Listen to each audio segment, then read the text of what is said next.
How has this education in becoming a psychologist supported your lifting? One of the understated things in powerlifting, in like strength sport in general, is and I mean, I know some people talk about it, and I know like it's a thing and it exists.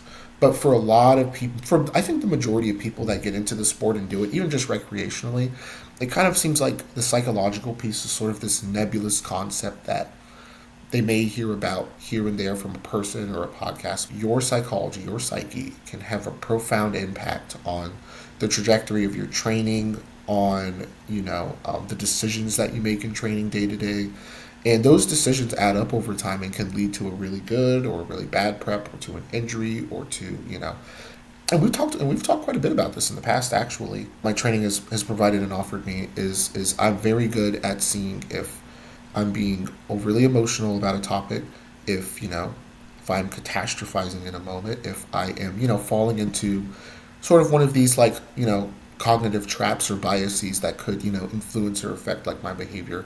And that's not to say that we won't be human and that we won't experience those things, but I do, especially with training, especially when it comes to my health and my body. I like to try to keep, relatively speaking, an even keel when it comes to looking at the training, like kind of on a macro scale, right? Like if you have a bad day, we all have bad days.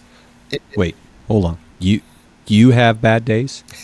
You had like in training, you have bad days. Oh, sure, I've had plenty